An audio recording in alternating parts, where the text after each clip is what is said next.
Hello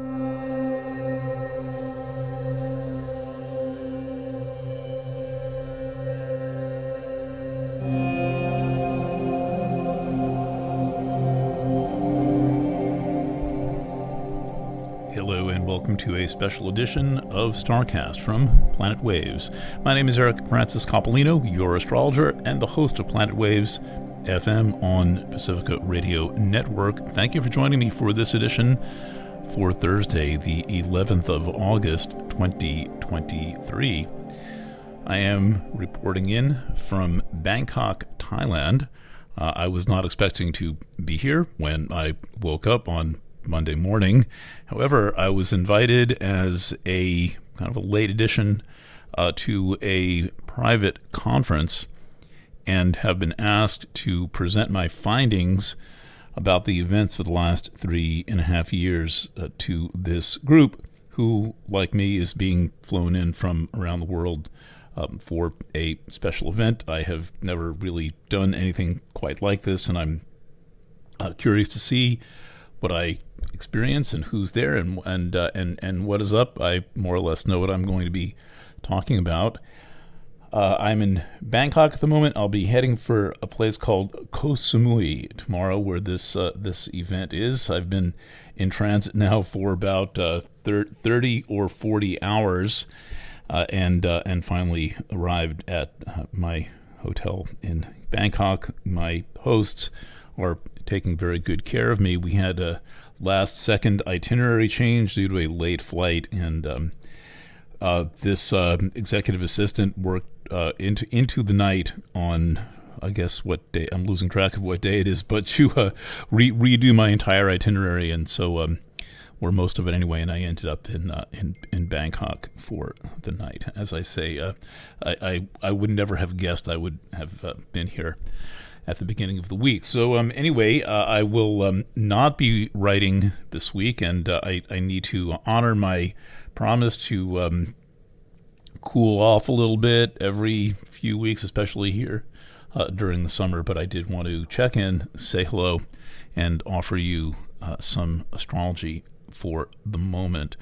So the most interesting thing that is on the horizon right now that is approaching, it's approaching fairly soon. It'll be on Sunday, the 13th. Hold on a second. Let's see. I'm still a little bit bollocksed up in terms of what day it is and what time it is, because the calendar is, the clock is flipped 180 degrees, but let's see. That would be Sunday the 13th is the interior conjunction of Venus and the Sun. So this is Venus passing exactly between the Earth and the Sun.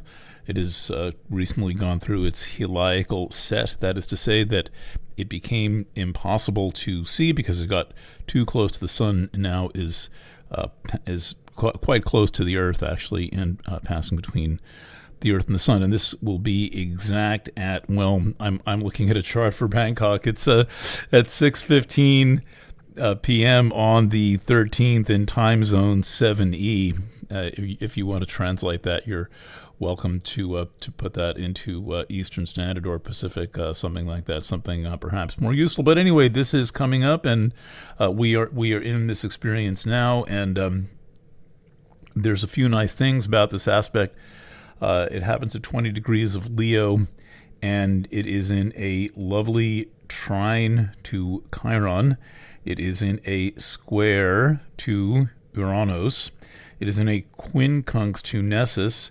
It is in a sextile to Ceres. It is in a sextile to Vesta. It is talking to a lot of different planets. And so this is an event that is will have the ability to kind of infiltrate and insinuate its way into anything. And then the question is, what is this really about? And it's about, in a sense, what you make of it.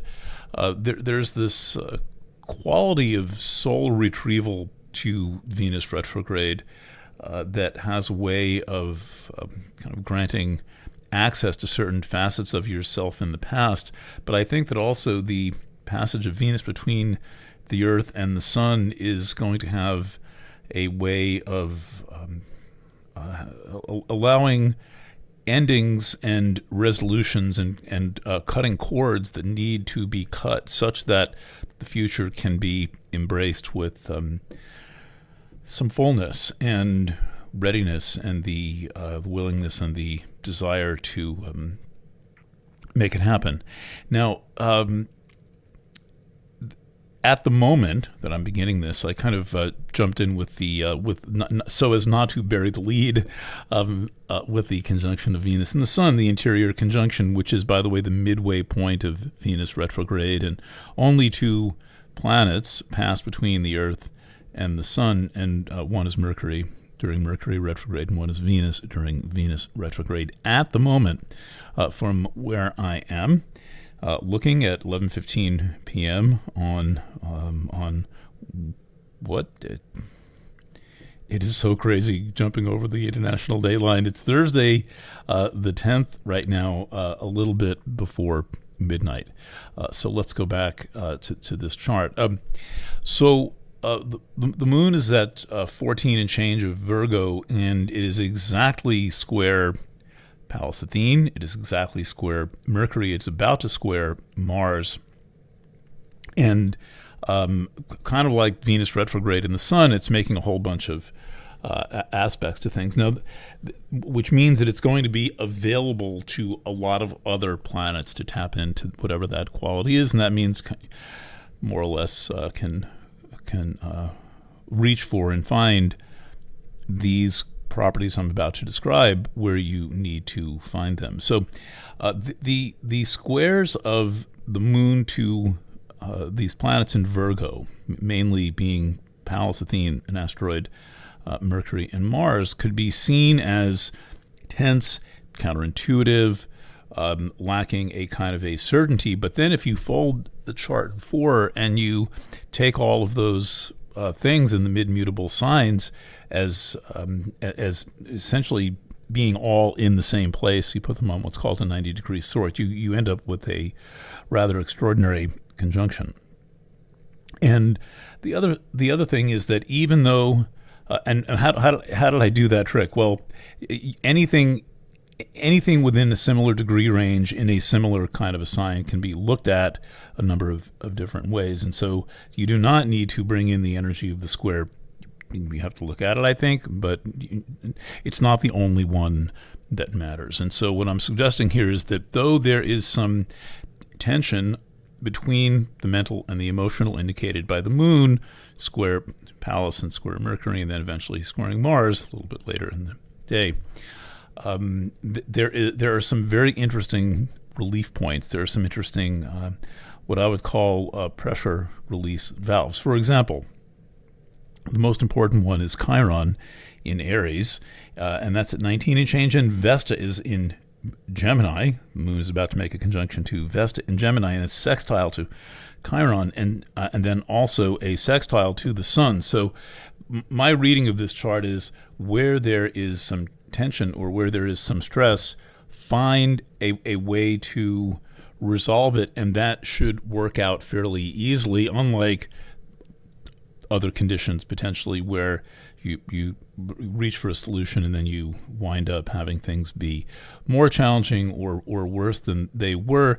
What I'm seeing is that in any potential friction between the moon and any of these planets, Pallas, Mercury, Mars, is like mental static, and it can be resolved by going to kind of a different frequency or altitude, or however you think of it, changing your point of view, or also being clear with yourself about what you want and about what you need. So let's see now. This is all leading into the new moon in Leo, which looks like it takes place early next week. I won't cast that chart. I'm sure I'll be speaking with you before that time comes, but that's just a reminder that we are in this moment of the balsamic or waning moon, and that is I like to follow lunar cycles and ride with the tide as much as I can. And so the tide to ride with as the moon is reaching the balsamic phases, wrap up, complete, get lingering things out of the way, and then get ready for the next. And that's also true of Venus passing between the Earth and the Sun, making the interior conjunction. The interior conjunctions always remind me of the Venus transit of the Sun, which I saw from Avebury Henge in 2004. That really seems like long ago and far away, 19 years ago, but I got to actually watch with my eyes through a very thick piece of welding glass as the planet Venus not only passed between the Earth and the Sun, but also crossed the disk of the Sun. That's quite a rare thing. I don't know it's exactly the dates. The cycle is complicated and they vary a little bit, but it's the kind of thing that happens generally less than once per century. They happen in a pair. The pair in this case was 04 and 12. And these are especially potent conjunctions of Venus and the Sun because of the exact alignment. It doesn't pass a little bit above or below the Sun, but it is kind of spot on. Another kind of, well, that's a kind of anniversary. It's a kind of a hearkening back to a similar major event. Maybe consider what your life was like in 2004, how you felt, who was with and among you. Also, the 11th of August is the anniversary of, which anniversary? I think 24th anniversary of the Grand Cross total solar eclipse of August 11th, 1999, which also arrived with the Cassini space probe flying past the Earth at an altitude of only 700 miles on its way to Jupiter, and then on its way to Saturn to photograph Saturn and some of its moons and get detailed photos of the rings. That mission, of course, is long since gone, but that August 11th eclipse was something that I was building up to for the first 5 years of my astrology career, and now it's 24 years in the past. It's really quite astonishing. Maybe you'll remember something about the summer of 1999. Okay, so that is more or less what I have to say to you, though I will close with an interesting story. I flew out of JFK today, John F. Kennedy International Airport. My friend Iva drove me to the airport, and because the flight was delayed, we got to take a kind of a scenic route through Brooklyn and then loop around through South Brooklyn, which is where I did a good bit of growing up and going to elementary school, junior high school, and still feels quite like home in that strange way of a home that you haven't lived in or been to that many times. But it was wonderful to see that and kind of touch the ground there. And then we headed to Kennedy, and when the flight took off, it headed north, I think 52 degrees north, pretty much northeast, heading straight for Greenland, and they were taking what they call the polar route over the Arctic region. And so I was not expecting to be visiting the North Pole yesterday, but I had my good camera with the right lens right with me in carry-on, and so I will add a photo of what the Arctic looks like in northern hemisphere summer. So we went over the Arctic and then southwest. So I used my iPhone compass to measure all this, and headed straight up the world, and then over to the Arctic, and then down the world southwest to Hong Kong, which is where I was for part of the day today till changing flights in Bangkok, and now in this rather 5-star hotel. As I say, this client is being very good to me, and got me halfway around the world on 48 hours notice. I hope I play a good show. I'm going to do my best to get a recording of my work. Dr. Andy Kaufman is also presenting. He actually coordinated the speakers, and his assistant is kind of doing the logistics, and he will be emceeing or moderating some of the discussions, and I imagine presenting as well. And I'm very curious to see who's there, what this is, and what this is all about. A little bit of an act of faith to go, but fortune favors the bold, and so therefore I have decided to be bold. I don't know what I'm going to be writing next week exactly. I imagine there'll be something. I'm very much looking to not having anything to produce for a few days. Planet Waves FM is off, and I will see what I have to say next week. Possibly a horoscope. Definitely will be pulling together the Virgo materials, and that means the Virgo astrology studio reading plus the monthly horoscope and other materials for the week after this one. I guess that begins the week of the 21st is when I promised the Virgo reading. Anyway, I am rambling. I will include a photo of the Arctic. That was quite astonishing to actually be looking at this, and I guess for some reason the planes fly at a low altitude, so it made it easy to even see details in the ice and in the low cloud formations hanging right over the ice. And it was a little bit disturbing to not see the ocean be solid. I mean, there were chunks of ice, but it didn't look like it would stop very many boats. Certainly not icebergs or big stuff. And so the Arctic, at least this time of year, I don't know what's normal, how long there was permafrost there, how many months a year you could walk over frozen ocean in the past. But take a look at this picture for yourself. All right, signing off from Bangkok, Thailand, on the way to the mysterious island of Koh Samui. I will check in as soon as possible. Thanks for listening. Lots of love, and bye for now.